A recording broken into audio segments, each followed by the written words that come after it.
Hace unos años atrás, muchos años atrás, Dios me dio un mensaje que partía de Ezequiel, cuando habla que desde el oriente saldrá un río y saldrá por la puerta del occidente del tabernáculo de la gran ciudad santa y recorrerá todo el valle y llenará desde el Arabá hasta Engadí todo el mar muerto, y fructificará y vivirá y tendrán gozo y tendrán vida y tendrán prosperidad y tendrán de todo. Entonces, Dios, a través de nuestra alma seca, nuestra alma vacía,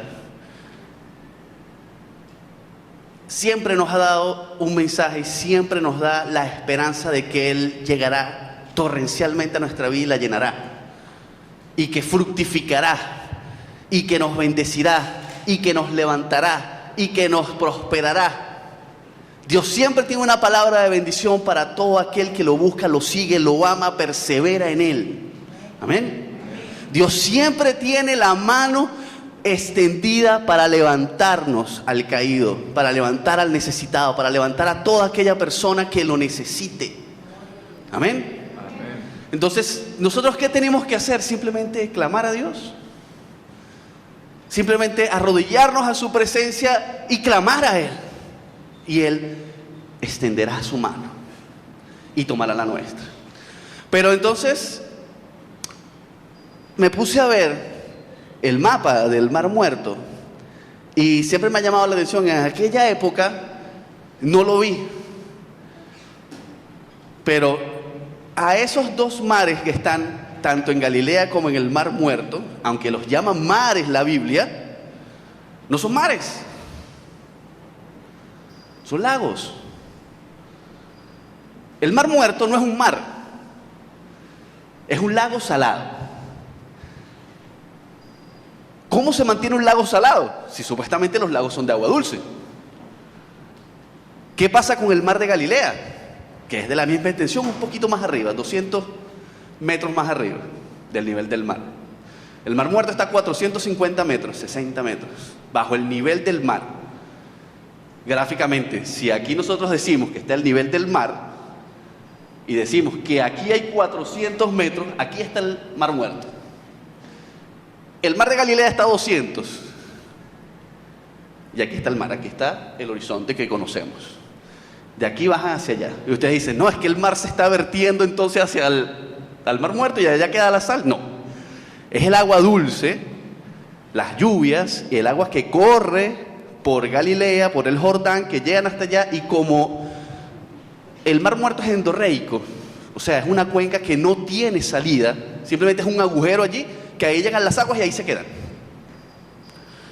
Y evidentemente por la evaporación, por ser tan bajo el punto que se encuentra la evaporación, seca el agua y simplemente se quedan las sales. Por eso es que es hipersalado. Los científicos y todo el mundo, wow, qué maravilla, qué naturaleza, porque tú tiras algo en ese mar y no se hunde, flota. Tú te tiras al agua y es como grasoso. Si ya tú cuando vas a la playa normal te sales y sientes como cierta capa, que es el salitre, que es el potasio, que es todas las cosas. En ese mar es aún más denso. Pero no nos vamos a quedar allí. Simplemente imagínense a una persona que igualito está recibiendo palabra, que igualito está recibiendo presencia de Dios, pero que simplemente está estancada.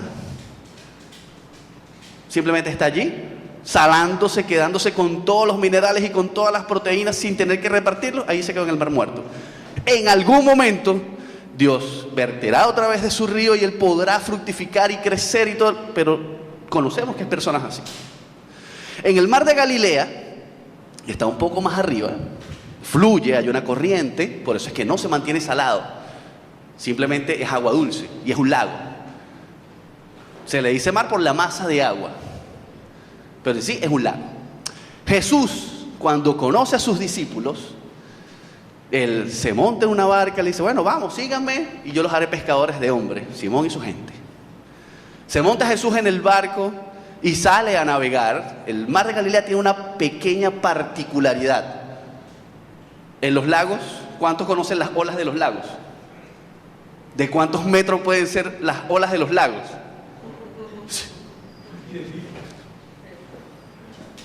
Pero el mar de Galilea tenía una particularidad tremenda, que tenía al frente, bueno, vamos a decir que al frente porque es transversal donde se encuentra toda la zona montañosa, el monte Hermón, uno de los montes más altos que están en Jordania, en Israel. Y dice que de allí baja una corriente de aire que atraviesa todo el mar y crea un torbellino, fuertes olas, tempestades que pueden volcar una barca. Por eso es que los discípulos, cuando están en la barca con Jesús, que duerme plácidamente en la parte de atrás del barco, y de pronto baja una de esas corrientes y azota la lancha y azota el barco y todo. Dios mío, ¿qué está pasando? O sea, Jesús, maestro, sálvanos. Jesús estaba dormido y ellos estaban desesperados. Le damos la palabra. Mateo 8, 23 al 27 nos dice así: y cuando subía a la barca, sus discípulos lo siguieron.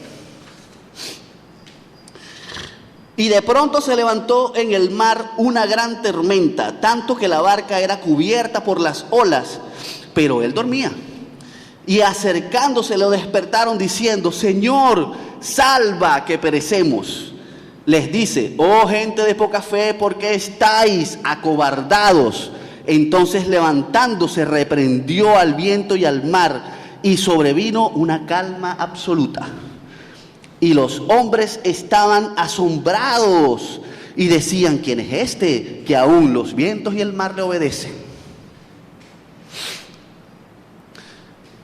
Jesús dormía plácidamente y ellos fueron azotados por este viento que no se sabe. ¿Cuántos aquí pueden ver el viento? Hacia dónde va, de dónde viene, lo dice la misma palabra. Uno no sabe de dónde va ni de dónde viene. No lo podía ver, no podían saber de dónde venía, simplemente veían todo lo que estaba a su alrededor. Se llenaron de angustia. Hay unas palabras que Jesús le dice claramente allí, y dice: ¿por qué se acobardaron?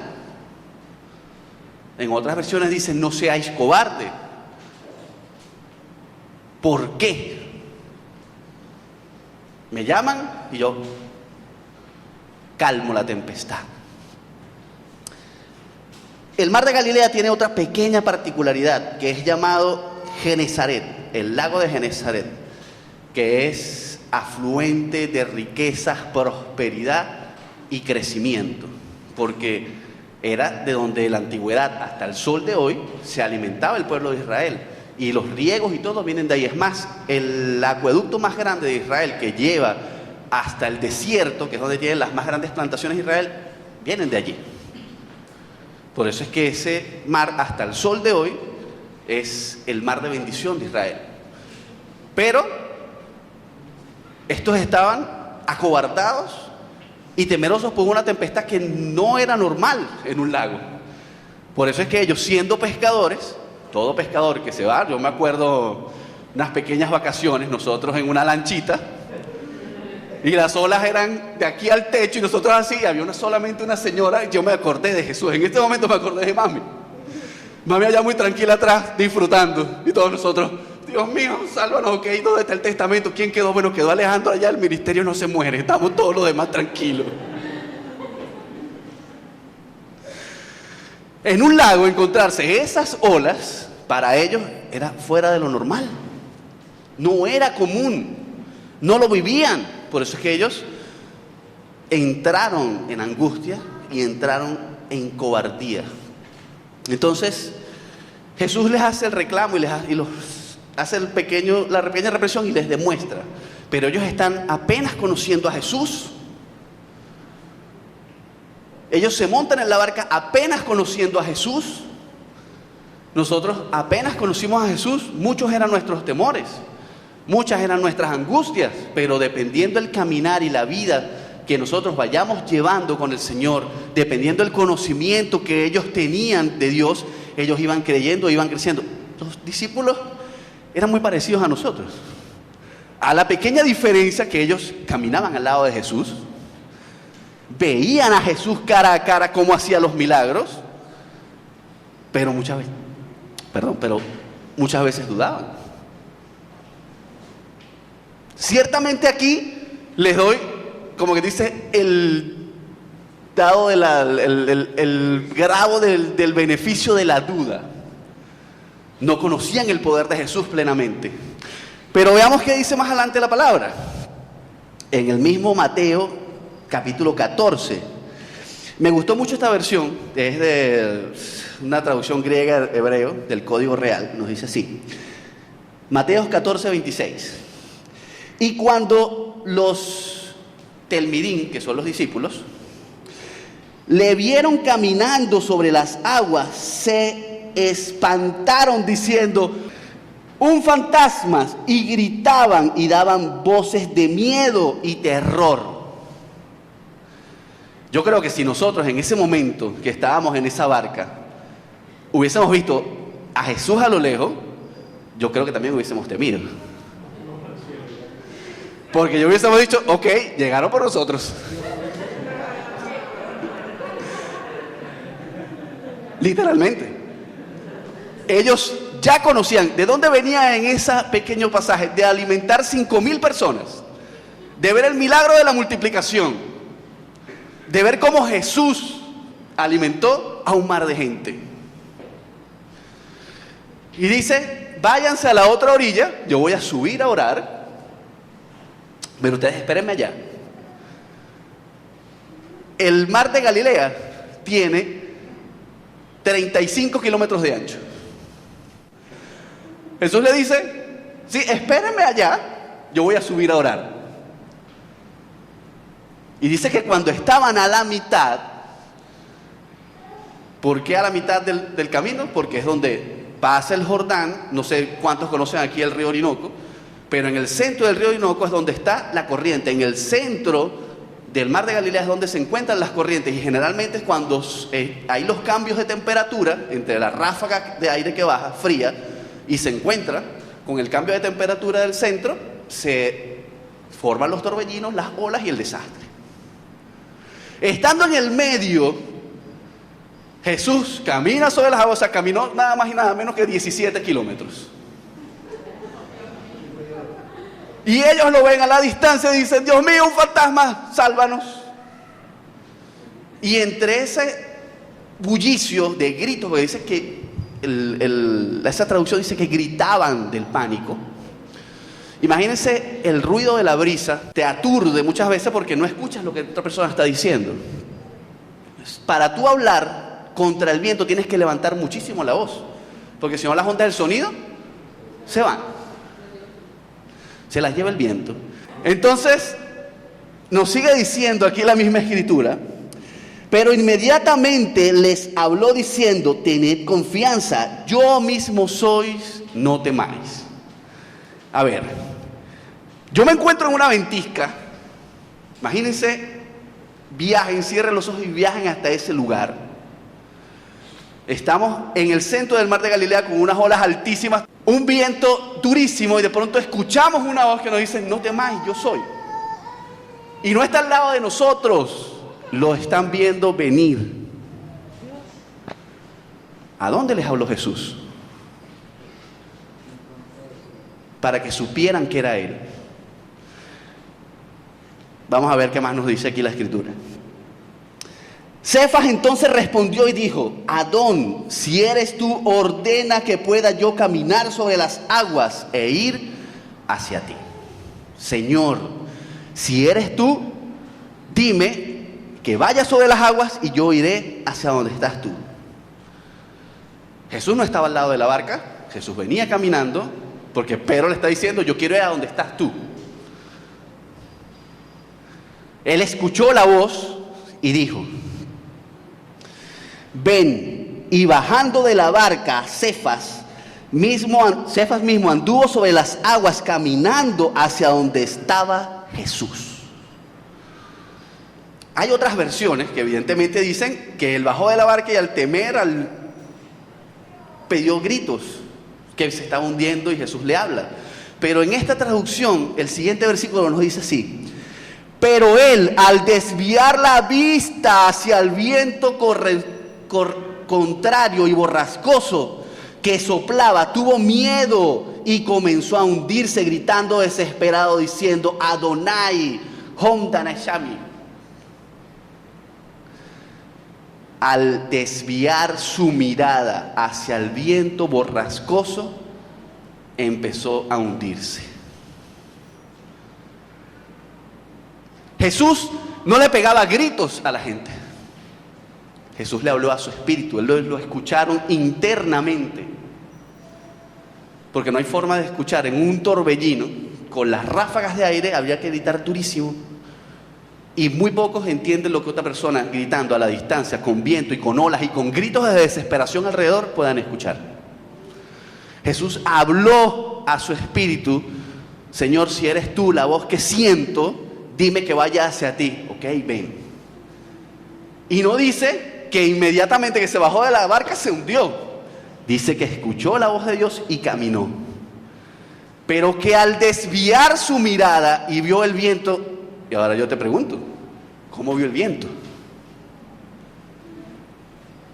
Y vio el viento borrascoso y le infundió temor. Cuando nosotros muchas veces buscamos de Dios y tenemos temor de las cosas que están a nuestro alrededor, no escuchamos la voz de Dios. Pero cuando sentimos la presencia de Dios en esa oración, en esa búsqueda, nosotros podemos caminar sobre las aguas.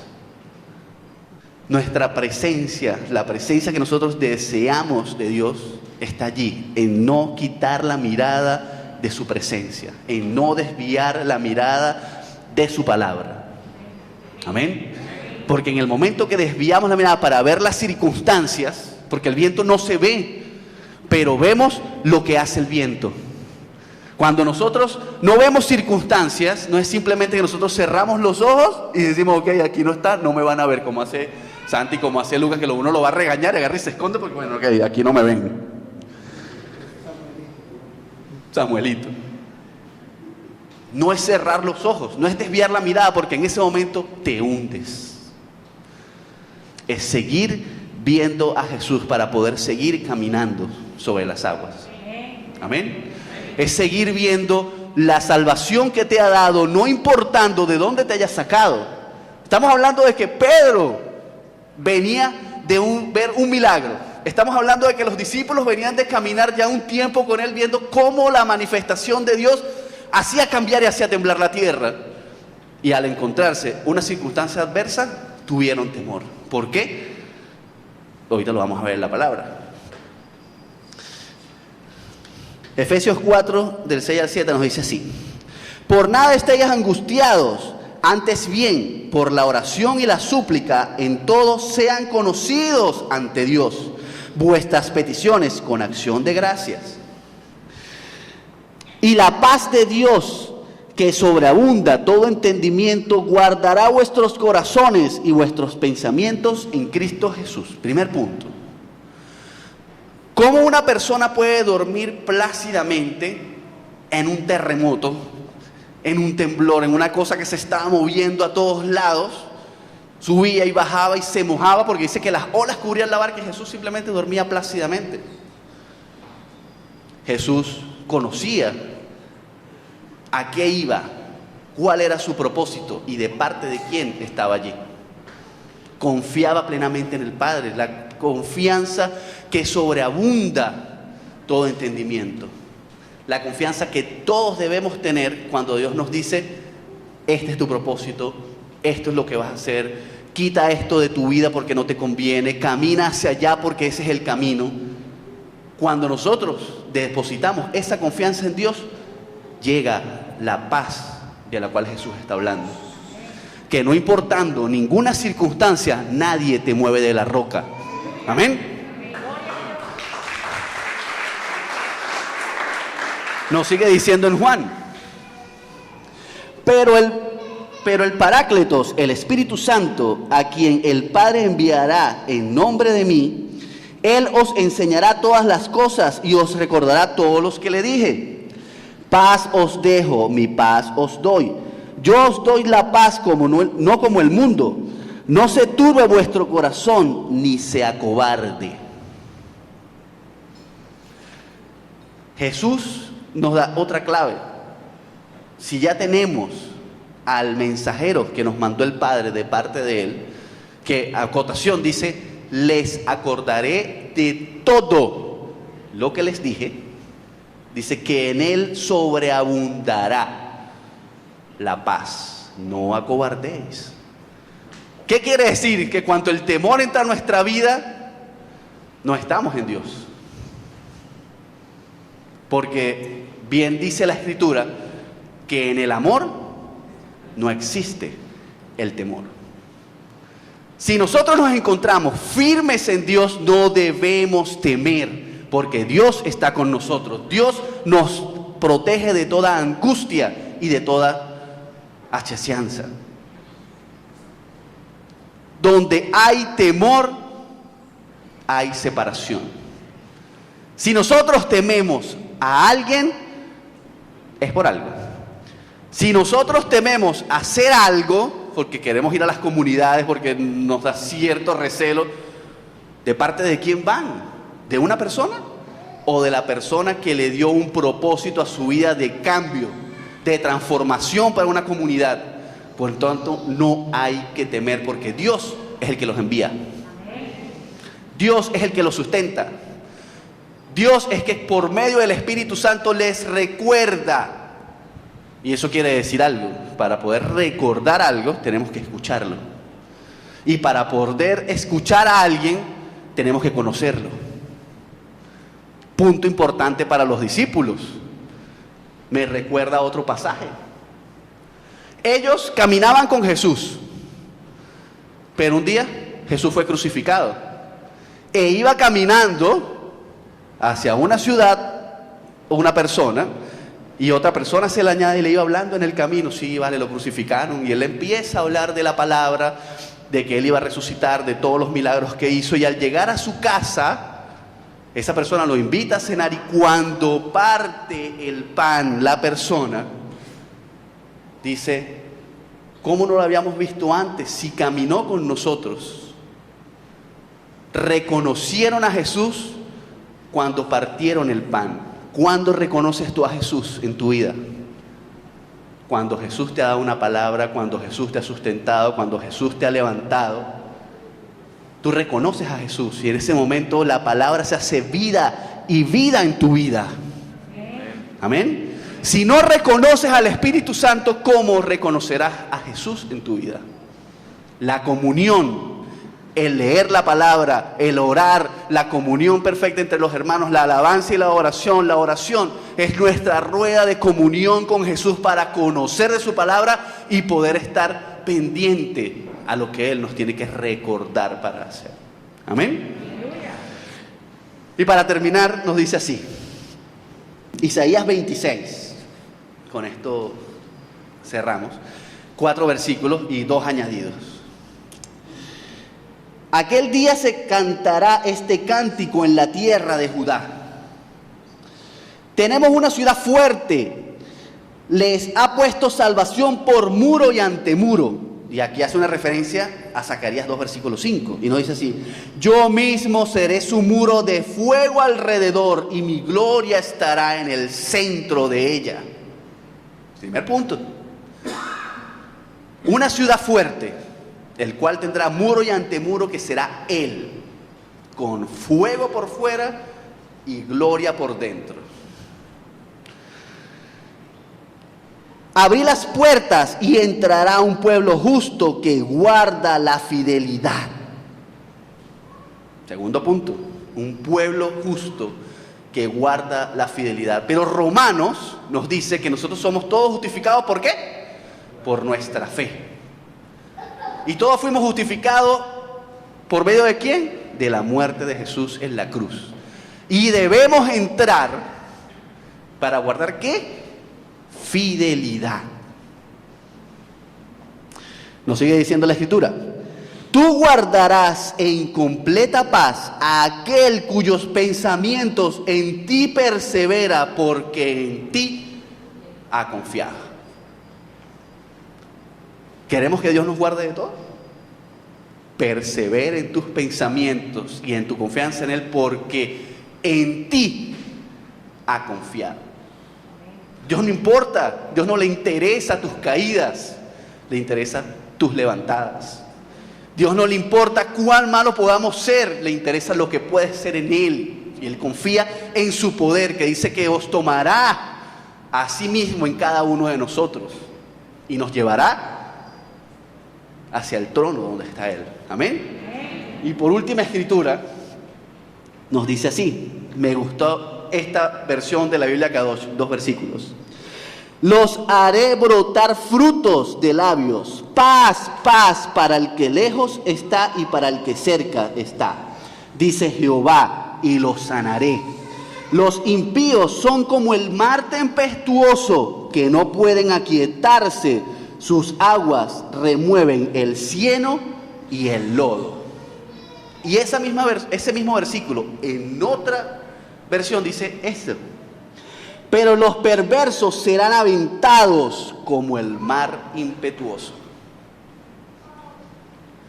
Él dice que será nuestro muro de fuego por fuera, de presencia por dentro, que guardemos su fidelidad, que seremos justificados, que aventemos la iniquidad, saquemos fuera la iniquidad, desactivemos de nuestro ser el pecado y la perversidad para que Él pueda sacar y pueda hacerte fructificar en Dios. Amén. Porque en Él confía para siempre, porque ya Jehová es la roca de los siglos. Amén. Porque en Jehová está la roca de los siglos, y fortaleza es la roca para cada uno de nosotros, porque es nuestro cimiento de fe y de esperanza. Amén. Gracias, Señor, te damos por esta palabra, porque sabemos que tú